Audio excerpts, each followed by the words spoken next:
เธอที่ต้องหาเธอแต่เป็นเรามากมายเข้ามาในชีวิตมีผู้คนอื่นอีกทั้งมากมายที่ยังคงวุ่นวายและยังคงสับสนไม่ว่าเรื่องงานหรือว่าเรื่องเรียนหรือจะเป็นเรื่องราวของคนที่เราไปรักไม่ว่าเรื่องเดิมที่มันต้องเจ็บมันคงทำให้เธอยังต้องวุ่นวายสับส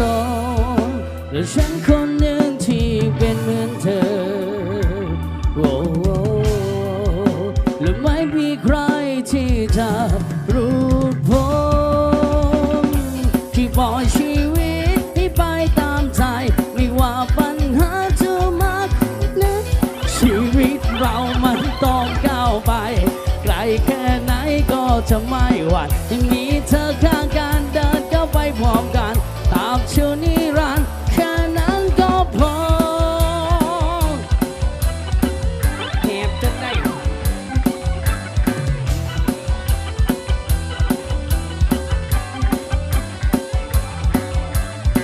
แม้จะต้องเจ็บแล้วก็เสียใจก็แค่มีน้ำตาแล้วมันก็ผ่านไปเดินไปให้ไกลไปถึงฝั่งมันยังมีสักวันที่มันต้องเป็นของเราเขาไม่รักเราเขาไม่สนใจ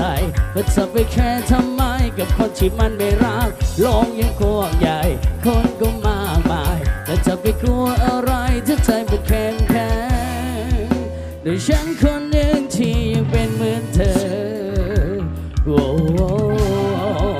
แล้วไม่มีใครที่จะรู้พ้นที่ปล่อยชีวิตที่ไปตามใจไม่ว่าปัญหาจะมากแค่ไหนชีวิตเรามันต้องก้าวไปไกลแค่ไหนก็จะไม่หวั่นมีเธอข้างกันเดินก้าวไปพร้อมกันตามชื่อนิรันดร์แค่นั้นก็พอ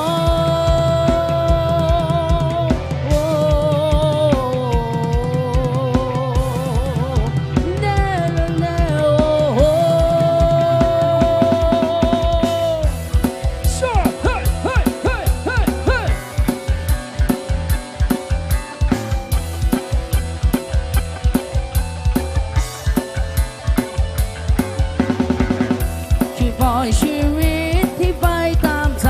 ไม่ว่าปัญหาจะมากแค่ไหนชีวิตเรามันต้องก้าวไปไกลแค่ไหนก็จะไม่หวั่นมีเธอข้างกันเดินก็ไปพร้อมกันตามชื่อนิรันดร์แค่นั้นก็พอแค่ปล่อยชีวิตให้ไปตามใจ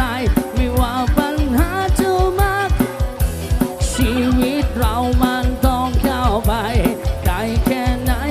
จะไม่หวั่นที่มีเธอข้างกันเดินก้าวไปพร้อมกัน